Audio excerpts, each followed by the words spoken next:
Hi అండి, నమస్తే. Welcome back to our channel voice of Lakshmi. R Sandhyadevi గారు రచించిన ప్రియవాదిక అనే నవలను ధారావాహికంగా విందామండి. మొదటి భాగాన్ని మొదలు పెడదామా? వాల్ క్లాక్ 6 గంటలు సూచిస్తూ ఠంగ్ ఠంగ్ మని మోగసాగింది. మురళీధర్ బద్ధకంగా కళ్ళు విప్పాడు. అప్పుడే 6 గంటలైందా?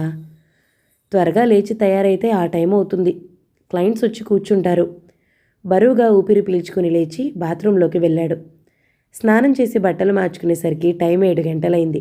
అద్దం ముందు నిలబడి తలదువ్వుకుంటూ ఉంటే అద్దంలో తన రూపానికి బదులు లాయర్ వసంతారాణి గుర్తుకొచ్చింది.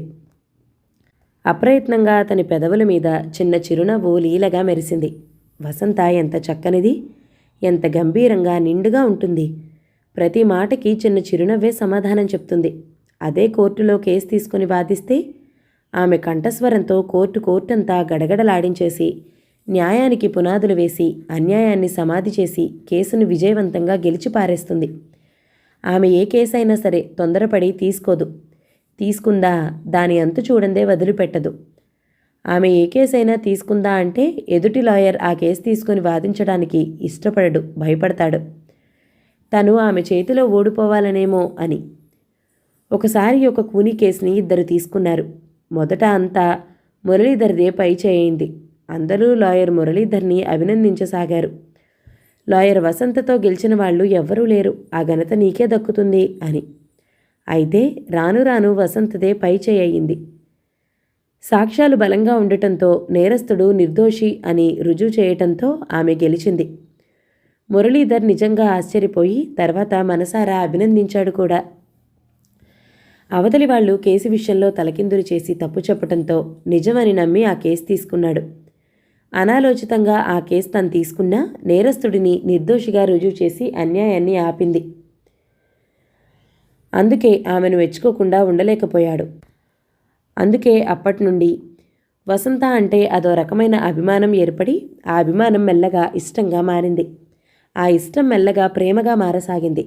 లాయర్ వసంతకి తండ్రి చిన్నప్పుడే పోయాడు. ఆయన కూడా లాయరే. వసంతకి ఒక చెల్లెలుంది. ఆమె పేరు కళ్యాణి. ఆమె PUC పాస్ అయింది. తల్లి ఉంది. వసంత వాళ్ళకి ఆస్తులున్నాయి. ఆమె సంపాదన కూడా బాగానే ఉంది. వాళ్ళకి ఏ లోటు లేకుండా గడిచిపోతుంది. మురళీధర్ కళ్ళ ముందు ఎప్పుడూ వసంత కదులుతూనే ఉంటుంది. వసంత ఎప్పుడూ నిరాడంబరంగా ఉంటుంది. ఎప్పుడూ కాటన్ చీరలే కట్టుకుంటుంది. కుడి చేతికి గాజులు వేసుకోదు. ఎడం చేతికి స్టీల్ గొలుసుతో పెద్ద వాచి పెట్టుకుంటుంది. మెడలో సన్నగా కనిపించని బంగారు గొలుసు ఉంటుంది. చెవులకి టాప్స్ పెట్టుకుంటుంది. చిన్న ముడి మెడ మీదకు వేసుకుంటుంది. వసంత ఎంతో హుందాగా, అందంగా, చక్కగా ఉంటుంది. సన్నగా, పొడవుగా ఉంటుంది. ఆమెలోని నాజూకుతనం, కళ్ళల్లో కాంతి పోటీ పడుతూ ఉంటాయి.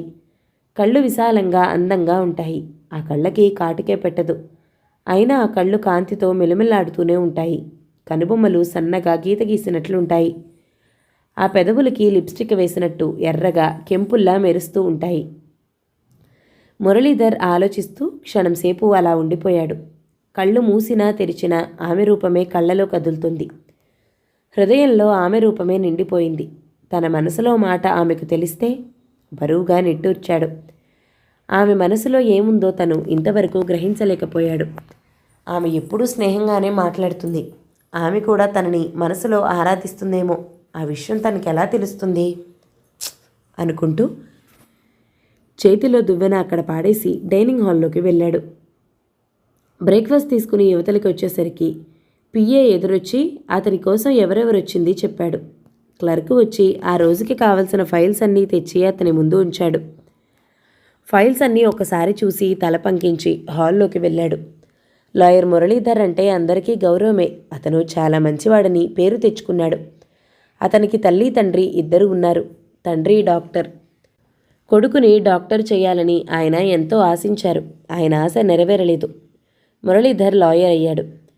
తండ్రి డాక్టర్ అయితే కొడుకు మంచి పేరున్న లాయర్. అటు భర్తను ఇటు కొడుకుని చూసి ఆవిడ గర్వపడుతుంది. డాక్టర్ గారి భార్యగా, లాయర్ గారి తల్లిగా.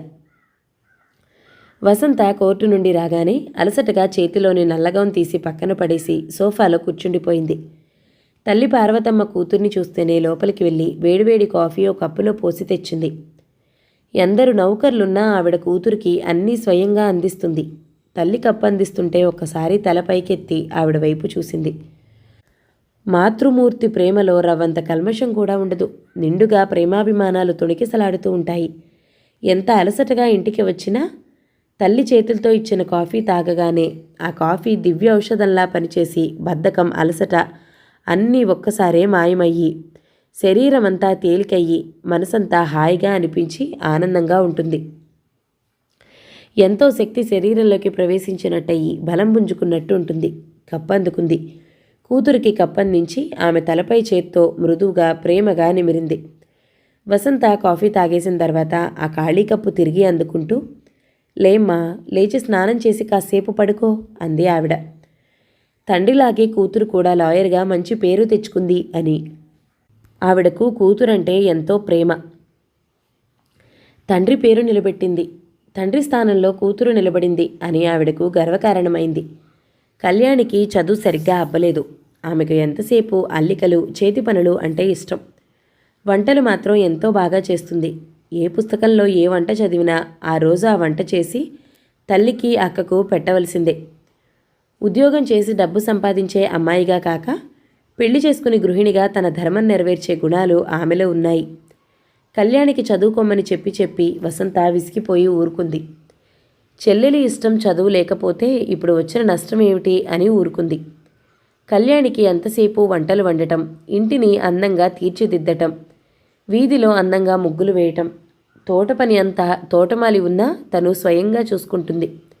కుక్కపిల్లల్ని జాగ్రత్తగా ముద్దుగా పెంచుతుంది. దగ్గరుండి వాటికి పాలు పట్టిస్తుంది. చదువు ఒక్కటే ఆమెకు అబ్బలేదు. అన్ని విషయాల్లోనూ చాలా తెలివైంది. కళ్యాణి కూడా చాలా అందంగా ఉంటుంది. వసంతలాగే తెల్లగా, అందంగా, సన్నగా, పొడవుగా ఉంటుంది.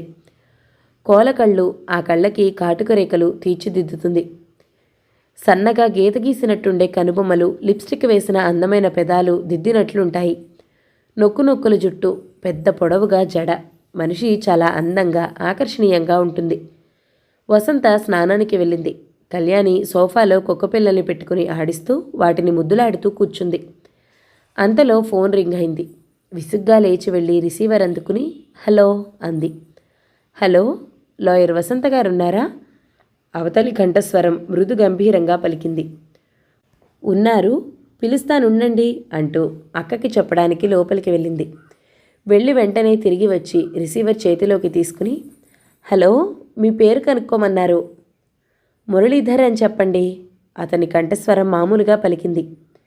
అతని పేరు వినగానే కళ్యాణి నిటారుగా అయింది. మామూలుగా ఉన్న ఆ కళ్ళలోకి కాంతి లాంటిదేదో చర్రున పాకింది. పెదవులపై చిరునవ్వులు అలుముకున్నాయి. గుండెల్లో సంతోషపు పొంగు అలా పైపైకి రాసాగింది.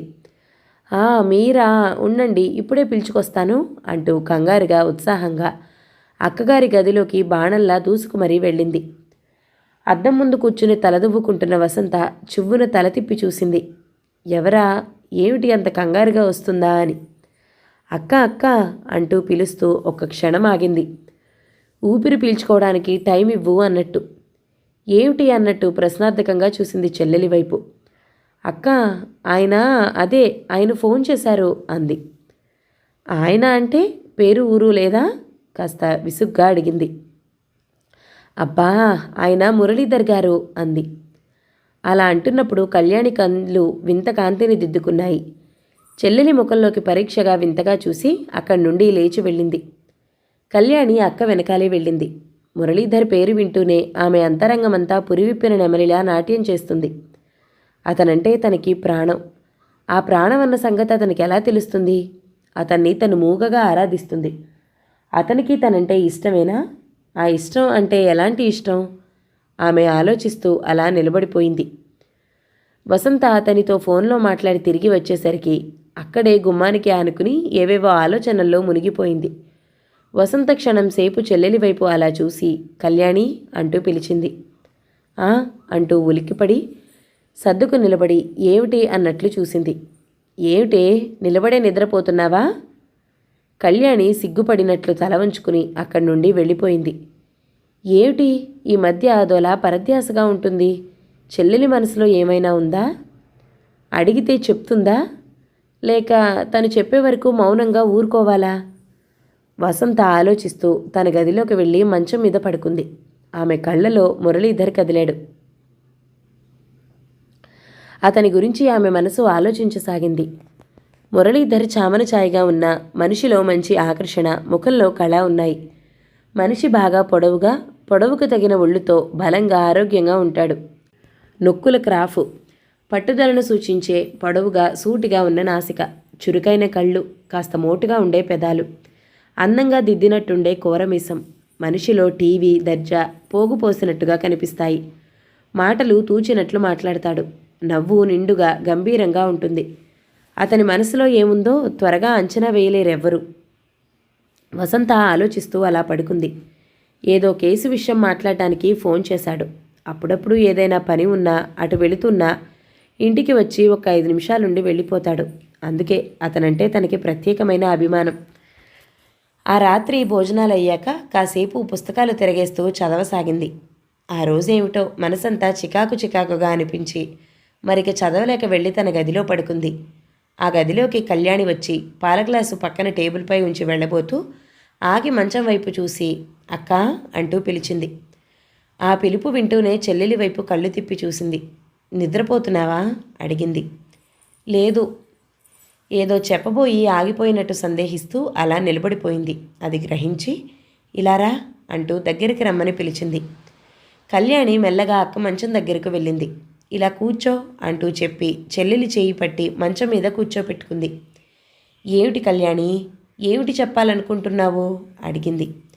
ఏం లేదక్కా అంటూ తేలిగ్గా నవ్వేసింది. నువ్వు అలా అంటే నేను ఊరుకోను. నీ మనసులో ఏదో ఉంది, చెప్పేమిటో. ఆమె మాట్లాడలేదు. చెప్పు కళ్యాణి అంటూ బలవంత పెట్టింది. అది కాదక్కా, మురళీధర్ గారికి ఇంకా పెళ్లి కాలేదు కదూ అంటూ ప్రశ్నించింది. అతనికి పెళ్లి కాలేదని తెలుసు. ఉపోద్ఘాతంగా అలా ప్రశ్నించింది. ఎందుకో అక్క తన మనసులో మాట పసిగట్టేస్తుందేమో అన్న భయం మనసులో పీకుతూ ఉంటే కనురెప్పలు బరువుగా కిందికి వాలిపోయాయి. చూపులు నేలకు అతుక్కుపోయాయి. ఆ మాట వింటూనే అలా తెల్లబోయినట్లు ఎలాగో చెల్లెలి వైపు చూసింది. ఆయన విషయం నీకెందుకు సూటిగా ప్రశ్నించింది.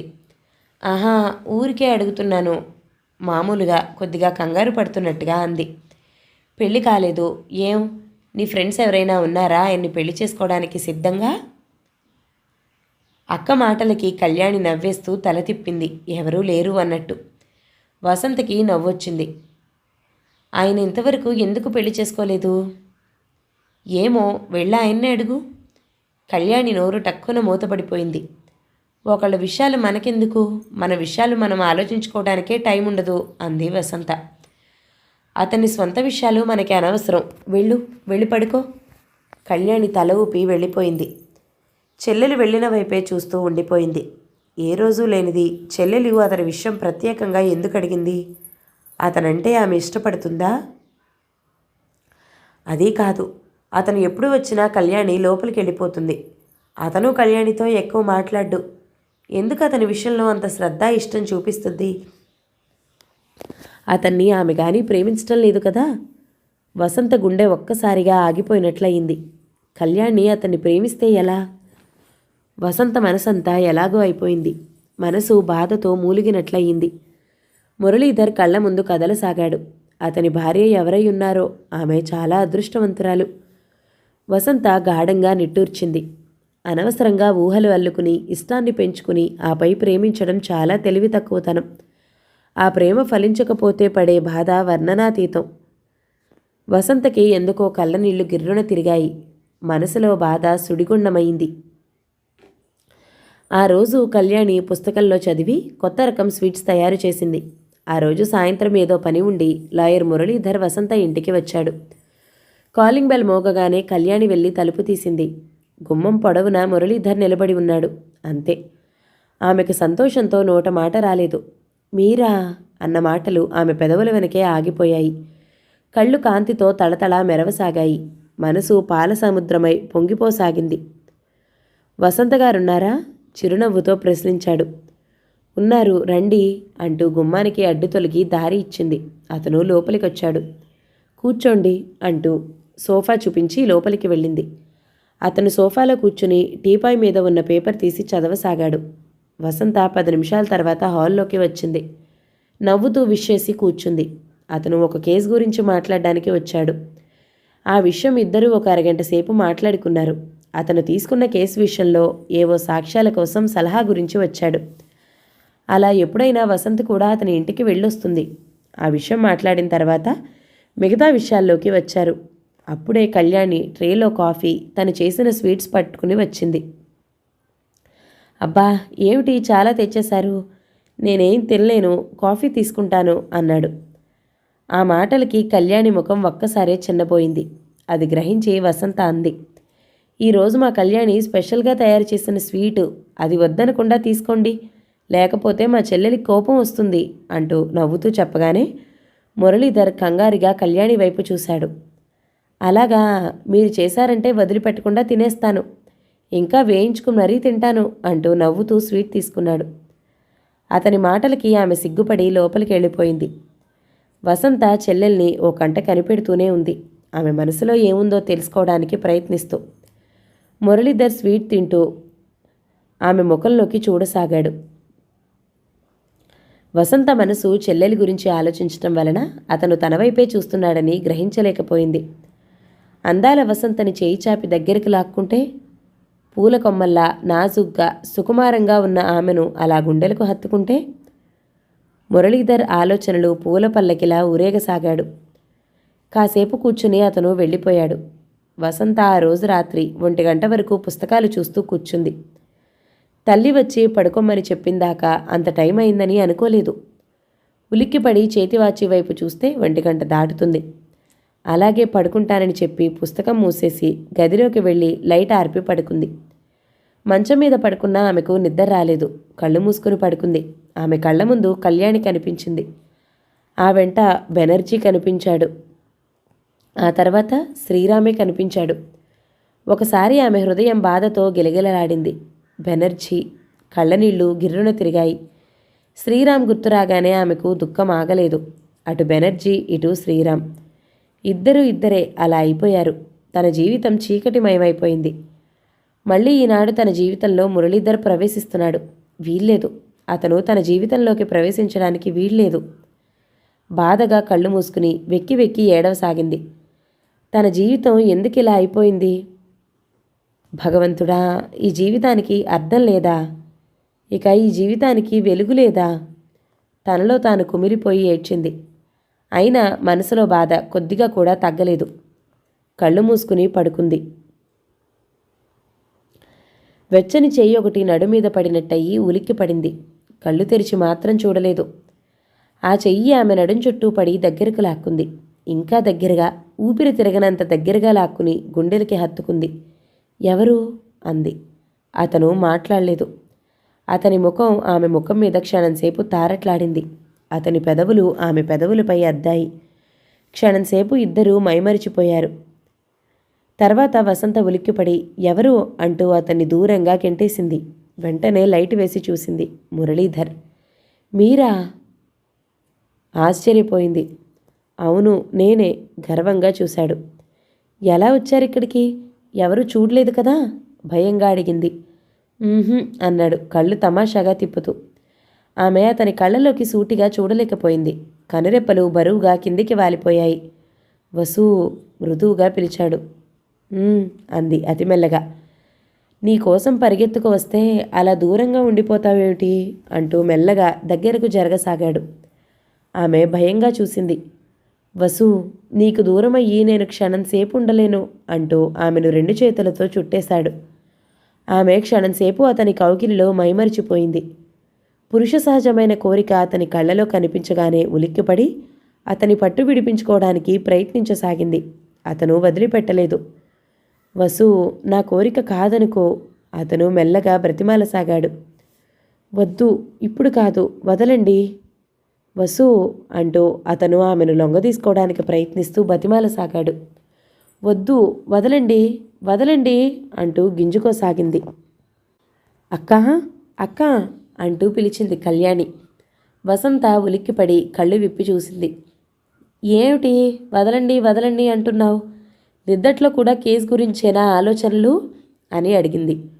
వసంత ఒక క్షణం అలా ఉండిపోయింది. రాత్రి జరిగిన విషయమంతా కళ నిజం కాదు. తన కలవరింతలకి తనే సిగ్గుపడింది. ఏమాత్రం తీరిక దొరికినా అతని గురించే ఆలోచనలు. అందుకే ప్రతి రాత్రి అతను కల్లోకి వస్తూ ఉంటాడు. సిగ్గుపడిన దానిలా ముఖం తిప్పుకుంది. లేచి బాత్రూంలోకి వెళ్ళింది. స్నానం చేసి బట్టలు మార్చుకునేసరికి కళ్యాణి ఆమెకు కావలసినవన్నీ అందించింది. వసంత టిఫిన్ చేస్తూ ఉంటే ఆలోచనలు బెనర్జీ మీదకి వెళ్ళాయి. కళ్ళలో నీళ్లు గిర్రున తిరిగాయి. ఆ రోజు యూనివర్సిటీకి వెళ్ళడానికి బస్టాప్లో నిలబడింది. ఒకతను మోటార్ బైక్ మీద వచ్చి ఆగాడు. అతను తెలుగు అతనిలా లేడు. White pant, white full hands kameez టక్ చేసుకుని ఉన్నాడు. కళ్ళకి గాగుల్స్ ఉన్నాయి. మీసాలు అందంగా దిద్దినట్లున్నాయి. తెల్లని ముఖానికి మరింత కొట్టొచ్చినట్లున్నాయి ఆ కూర మీసాలు. నొక్కుల క్రాఫ్, సూటిగా పొడవుగా ఉన్న నాసిక. కాస్త మోటుగా ఉన్న పెదవులు దిద్దినట్టున్నాయి. మనిషి బాగా పొడవుగా, బలంగా, హుందాగా, ఆరోగ్యంగా ఉన్నాడు. ఒకసారికి 10 సార్లు చూడాలనిపించే అందం, ఆకర్షణ అతనిలో ఉన్నాయి. వసంత కళ్ళు తిప్పుకోలేకపోయింది. అతనితో మాట్లాడాలని, పరిచయం పెంచుకోవాలని మనసు ఉవ్విళ్ళూరసాగింది. అప్పుడే అతను ఆమె వైపు చూశాడు. అంతవరకు అటు చూడలేదు. ఫ్రెండ్ కోసమో ఏమిటో మోటార్ బైక్ ఆపి అటు ఇటు చూడసాగాడు. ఆమె వైపు చూడగానే వసంత గుండెలు దడదడలాడసాగాయి. అతను గాగుల్స్ తీసి పరీక్షగా చూశాడు. ఒక్క క్షణం ఇద్దరి చూపులు కలుసుకున్నాయి. అతని కళ్ళు చురుగ్గా చూశాయి. ఆమె కళ్ళు సిగ్గుగా చూశాయి. నీ అంత అందాల రాశిని నేనింతవరకు ఎక్కడా చూడలేదు అన్నట్లున్నాయి అతని చూపులు. నేను కూడా మీ అంత అందమైన మనిషిని ఎక్కడా చూడలేదు అన్నట్టున్నాయి ఆమె చూపులు. నిజంగా నువ్వు అద్భుత సౌందర్య రాశివే అన్నట్టున్నాయి అతని చూపుల్లోని భావం. మీరు మాత్రం అందంలో చంద్రుని మించిపోలేదు అన్న భావం ఆమె కళ్ళలో తొణికిసలాడింది. అతని కళ్ళు పలకరింపుగా నవ్వాయి. వసంత కంగారుగా చూసి తల తిప్పేసుకుంది. అంతలో బస్సు రాగానే త్వరగా బస్సు ఎక్కేసింది. బస్సు బయలుదేరుతూ ఉంటే కిటికీలో నుండి అటు తొంగి చూసింది. అతనింకా అలాగే కుతూహలంగా చూస్తున్నాడు. బస్సు ఆగిపోయింది. ఆ రోజు ఇంటికి వచ్చినా చదువుకోవాలని అనిపించలేదు. అతనెవరు, పేరేమిటో, పెళ్ళయిందో లేదో తనే ఆలోచనలతో గడిపింది. మళ్ళీ అతన్ని ఒక్కసారి చూస్తే జీవితంలో అతన్ని చూడగలదా? తెల్లవారి లేచింది మొదలు పడుకోబోయే వరకు ఎందరో కనిపిస్తూ ఉంటారు. వాళ్ళు తిరిగి కనిపిస్తారని నమ్మకం లేదు. కనిపిస్తే కనిపించొచ్చు, లేదా కనిపించకపోవచ్చు. వసంతకి దిగులు ముంచుకొచ్చింది. వరుసగా వారం రోజులు బస్టాండ్లో అతని కోసం వెతికింది. అతను కనిపించలేదు. అతను ఎంత అందంగా ఉన్నాడో ఫ్రెండ్స్కి వివరంగా చెప్పింది. అందరూ ఆశ్చర్యంగా విన్నారు. అబ్బా, అంత చక్కగా ఉన్నాడా అంటూ. వసంతకి రోజురోజుకి దిగులు ముంచుకు రాసాగింది. అతను మళ్ళీ కనిపించే వరకు ప్రాణం నిలిచేటట్లు లేదు. ఆమె మనసు పేరు ఊరు లేని మనిషి కోసం కలవరించసాగింది. వసంత అలా ఆలోచిస్తూ కూర్చునేది. మురళీధర్ మనసు రకరకాలుగా ఆలోచిస్తుంది. వసంత మనసులో ఏముందో తెలుసుకోవటం ఎలా? ఫోన్ చేసి అడిగితే ఫోన్ చేసి అడిగితే ఏం బాగుంటుంది? ఆమె ఏమైనా అనుకోదు. ఎదురుగుండా అడగలేక ఫోన్ చేసి అడిగాడు అని అలా బాగుండదు. ఇంకేం అడగాలి? ఆమెతో ప్రత్యేకంగా మాట్లాడాలి అంటే ఎలా? వసంతని తనతో ఎక్కడికైనా తీసుకువెళ్ళాలి. ఎక్కడికి, ఎలా చెప్పి తీసుకెళ్ళాలి ఆలోచించసాగాడు. అతనికి ఉపాయం తట్టగానే మనసంతా సంతోషంతో నిండిపోయింది. వసంతతో ఒంటరిగా ఒక రోజంతా గడిపితే ఆ హాయి, ఆనందం వర్ణించనలవి కాదు. అతను అలా తన గదిలో కూర్చుని వసంత గురించి ఆలోచించసాగాడు. బాబూ, మురళి అంటూ తల్లి పిలిచిన పిలుపు వింటూనే ఉలిక్కిపడ్డట్టు అటు తిరిగి చూశాడు. తల్లి గుమ్మం వద్ద నిలబడి ఉంది. అమ్మా అన్నాడు సోఫాలో నుండి లేచి నిలబడుతూ. ఏం కావాలమ్మా అన్న అర్థంతో. తల్లి ఎప్పుడూ తన గదిలోకి రాదు. వచ్చింది అంటే ఏదో ఒక ముఖ్యమైన విషయం మాట్లాడడానికే అయ్యుంటుంది. ఏమిటా విషయం? మీ నాన్నగారు హాల్లో కూర్చున్నారు. నిన్ను పిలుచుకురమ్మన్నారు. నాన్న? ఎందుకు? అతను ఒక్కసారిగా అలా ఉండిపోయాడు. నీతో మాట్లాడారటరా? మురళీధర్ ముఖం ఒక్కసారి అదోలా అయిపోయింది. తండ్రి సాధారణంగా తనని కబురు చేసి మాట్లాడడు. ఏమిటో అంత ముఖ్య విషయం. తల్లి ముఖంలోకి చూశాడు. ఆవిడ చిరునవ్వుతో కొడుకు వైపు చూసింది.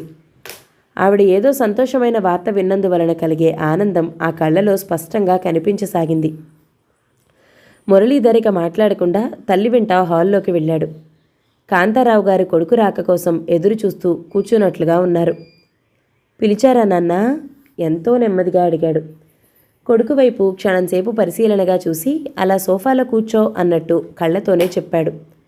ఆ సంజ్ఞ అర్థం చేసుకున్న వాడిలా తండ్రికి ఎదురుగా సోఫాలో కూర్చున్నాడు. ఆ పక్కన ధనలక్ష్మమ్మ కూర్చుంది. ఆ విషయం చెప్పావా అన్నట్టు భార్య వైపు చూశారు. లేదు, ఇంకా చెప్పలేదు. మీరు చెప్తారని ఊరుకున్నాను అన్నట్టు భర్త వైపు చూసింది ఆవిడ. సర్లే, నేనే చెప్తాను అన్నట్టు ఒక క్షణం ఆగి మెల్లగా అన్నారు. రాత్రి 7 గంటలకి నీకు తీరికేనా? తండ్రి మాటలకు అతను చిన్నగా నవ్వి, తీరిక అంటూ ఎప్పుడూ ఉండదని మీకు తెలుసు. తీరిక కావాలని కొన్ని పనులు వెనకబెడితే అప్పుడు తీరిక దొరుకుతుంది. కొడుకు మాటలకి ఆయన నవ్వేశారు. అవును, నిజమే, వీడికి తీరికెక్కడిది? పెద్ద పేరున్న లాయరు. ఆయన మనసు క్షణంసేపు గర్వంతో పొంగిపోయి గుండెల నిండా సంతోషం పొంగి పొరలసాగింది. మనసులో విషయం, ఆ భావం కొడుక్కి తెలియకుండా జాగ్రత్త పడుతూ పైకి మామూలుగా, రాత్రి 7 గంటలకి మనం ముగ్గురం దామోదర్రావు గారింటికి వెళ్ళాలి. నీవు ఆ టైంకి నీ పనులన్నీ చక్కబెట్టుకుని రెడీగా ఉండు అన్నారు. అలాగే అన్నట్టు తల ఊపి లేచి నిలబడ్డాడు. దామోదర్రావు గారి ఇంటికి తను వెళ్ళవలసిన పనేమిటో అతనికి ఎంత ఆలోచించినా అర్థం కాలేదు. మురళీధర్ కోర్టుకు టైం అయిందని వెళ్ళిపోయాడు. ధనలక్ష్మమ్మ భర్త వైపు అయోమయంగా చూసింది. ఏమండి, అబ్బాయితో పెళ్లి సంబంధం గురించి మాట్లాడతానన్నారు, తలా తోక లేకుండా వాడితో అలా చెప్పారేమిటి అంది భర్తతో. భార్య మాటలకి, అవును సుమా, ఆ విషయమే గుర్తులేదు అన్నారు. ఎందుకో ఏమిటో వాడు అడగలేదు, మీరు చెప్పలేదు. మీరు చెప్తారని నేను ఏం చెప్పలేదు. ఆయన భార్య మాట వింటూనే గట్టిగా నవ్వేస్తూ అన్నారు. నేను చెప్పకపోయినా అబ్బాయికి అర్థం కాలేదంటావా? తల్లి తండ్రి కొడుకును వెంటబెట్టుకుని ఎవరింటికో తీసుకువెళ్లారు అంటే ఎవరికైనా అర్థమైపోతుంది.